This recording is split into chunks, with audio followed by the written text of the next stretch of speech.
Halo guys, welcome back again to my channel. Bersama saya Hansen di sini, dan seperti biasanya setiap harinya saya akan membuatkan video seputar cryptocurrency. Dan bagi teman-teman yang tertarik seputar cryptocurrency, boleh aja langsung like dan subscribe.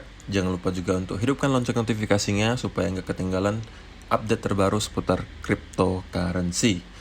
Oke, untuk video kali ini saya akan bahas sesuatu yang mungkin teman-teman belum tahu. Dan ada salah satu matriks yang menunjukkan bahwa sebenarnya Bitcoin sedang undervalue sekarang, atau dengan kata lain sebenarnya Bitcoin sedang dalam harga yang murah sekarang. Apa itu?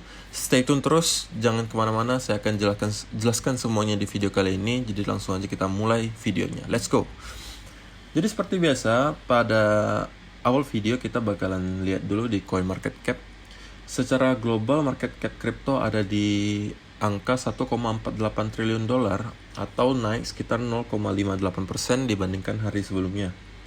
Sedangkan Bitcoin sendiri ada di harga 35.673 atau naik sekitar 1,61%. Ethereum ada di 2.201 dolar atau naik 0,49%. Binance ada di 335 dolar atau naik 0,84%. Cardano ada di 1,4 dolar atau turun 0,13%. Dogecoin ada di 0,28 dolar atau turun 0,9%.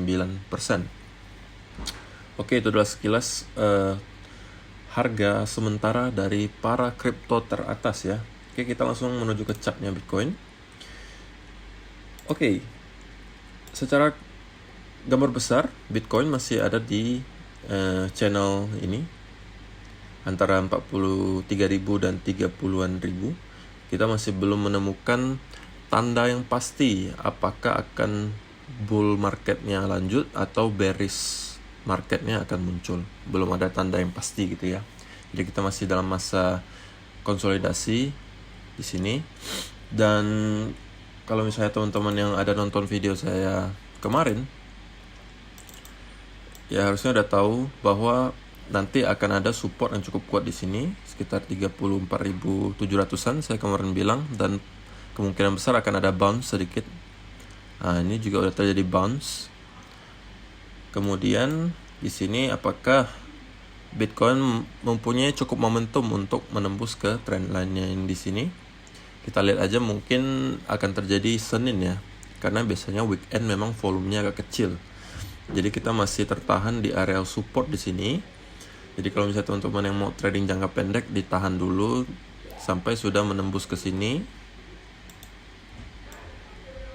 Kalau misalnya nembus, menurut saya dia bisa, kalau udah retest, boleh untuk jangka pendek. Tapi kalau misalnya teman-teman yang investasi jangka panjang, akumulasi dari sekarang udah aman banget. Oke. Ada beberapa hal yang mau saya bicarakan juga, beberapa berita yang cukup penting yang perlu teman-teman tahu. Salah satunya, UK Bank TSB set to ban crypto buying due the e-wallet scam concern. The company is the latest UK bank to crack down on cybercrime.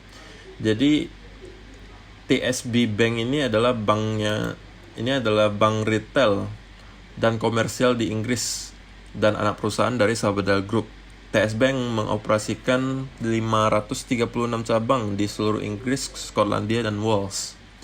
Jadi ini adalah salah satu bank yang cukup besar dan mereka merencanakan untuk nge-ban crypto. Jadi di sini dijelaskan UK Bank TSB is set to ban its more than 5 million customer from purchasing cryptocurrencies amid concern over excessively high rates of fraud on trading platforms, according to the report in the Times. Jadi mereka akan nge-ban 5 juta customernya atau nasabahnya untuk membeli cryptocurrency. Karena ada beberapa poin yang dijelasin di sini, rata-rata itu menyangkut Binance juga, yang katanya rata-rata project di Binance itu adalah scam, dan kemungkinan ada beberapa nasabah dari mereka yang sudah terkena scamnya. Jadi banknya sendiri akan mengambil kebijakan untuk nge-ban para nasabahnya untuk membeli cryptocurrency gitu ya. Walaupun secara spesifik disebutkan di sini rata-rata adalah Binance. Kemudian Binance platform lagi itu. Binance. Ya, Kraken juga masuk. Ya kan? Binance lagi. Ya. Oke. Tapi ada berita baik juga hari ini bahwa, bukan hari ini sih, beberapa hari yang lalu Paraguay juga udah akan mencoba atau merencanakan mengadopsi Bitcoin sebagai pembayaran legal di negaranya. Oke.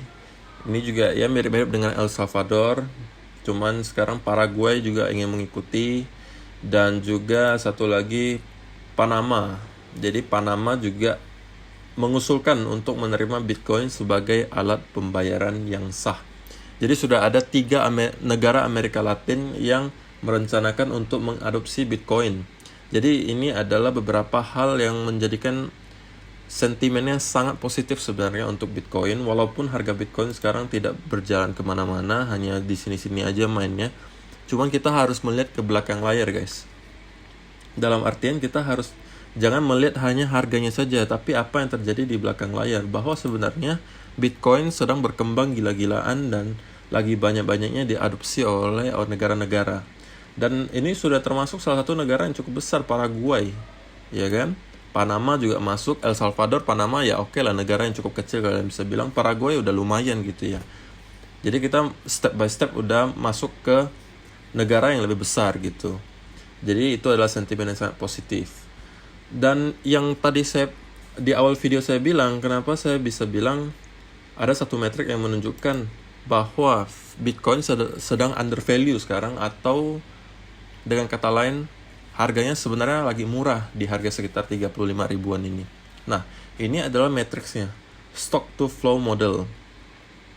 Ini adalah salah satu metrik yang sangat akurat, atau bisa dibilang cukup akurat lah ya, dalam memprediksi harga Bitcoin. Prediksi harganya adalah garis yang warna merah marun ini, guys. Yang agak lurus ini tuh. Nah, ini adalah garis prediksi harganya. Ya. Dan ini adalah harga Bitcoin. Dan di bawah ini adalah bertindak sebagai kurang lebih mirip seperti stokastik. Jadi istilahnya kalau di atas 0,1 ini artinya warna merah, ini adalah overbought atau sudah cukup mahal. Tapi kalau di bawah ini yang berwarna hijau, ini adalah oversold atau undervalue atau murah gitulah ya istilahnya. Dan ini ada beberapa penjelasannya bahwa yang garis ini merah marun ini adalah membandingkan ini di sini.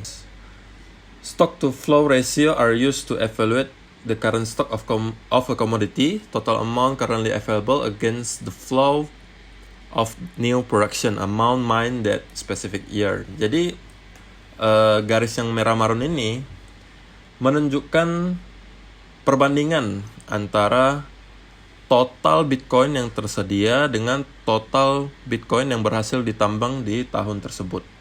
Jadi ini adalah garisnya, garis merah marunnya, dan harga Bitcoin itu cenderung mengikuti garis merah marun ini. Walaupun kadang kalau dalam bull market atau bear market agak sedikit melenceng, tetapi rata-ratanya dia dekat banget dengan harga Bitcoin. Dan ini kalau udah bull market, udah naiknya kenceng banget, itu malah garis merah marunnya jauh di bawah. Tapi di sini menunjukkan overbought atau terlalu mahal di sini. Jadi turun lagi dan kembali mendekati garis merah marun ini. Ketika bear market juga sama. Ketika sudah garis merah marun ini di atas, otomatis dia sudah undervalue atau sudah termasuk murah. Jadi harganya juga akan mendekati lagi ke garis merah marun ini. Begitu juga seterusnya. Dan bagaimana kondisi saat ini? Kondisi saat ini teman-teman bisa lihat bahwa sebenarnya Bitcoin dalam fase oversold lagi atau undervalue atau murah. Dan posisi seperti ini jarang terjadi gitu ya. Jadi garisnya itu cukup tajam di bawah atau cukup dalam. Dan ini menunjukkan bahwa Bitcoin sangat oversold gitu ya, atau sangat murah sebenarnya di sini. Dan biasanya harganya cenderung akan mendekati lagi harga ini. Jadi kita bisa memprediksi kira-kira pada akhir tahun ini Bitcoin bakalan ada di kisaran harga berapa, atau normalnya harga wajarnya di berapa, itu ada di $85.000. Jadi ini adalah untuk prediksi harganya untuk akhir tahun ini ada sekitar $80.000.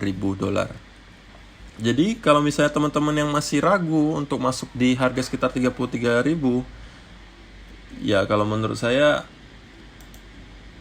jangan terlalu takut gitu ya. Kalau misalnya teman-teman yang sudah niatnya investasi jangka panjang, menurut saya udah boleh dollar cost averaging dari sekarang. Ya. Karena kalaupun misalnya terjadi bear market guys, nah di video selanjutnya saya bakalan jelasin kenapa teman-teman nggak perlu takut. Walaupun benar ya kalau kita ada di bear market, teman-teman juga tidak perlu takut untuk mencicil Bitcoin.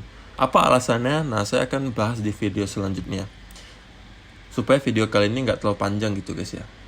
Jadi video hari ini saya rasa sampai di sini dulu guys. Jangan lupa di like, di komen, dan subscribe. Semoga video kali ini bermanfaat dan menambah wawasan teman-teman. Saya juga terima kasih kepada teman-teman yang sudah di video kemarin komen-komen, yang udah like, yang udah bantu share. Saya jadi lebih semangat gitu untuk buatkan video lagi untuk teman-teman. Terima kasih yang udah nonton. Sekali lagi untuk yang video hari ini. Kita akan bertemu lagi di video yang berikutnya. Thank you. Bye-bye.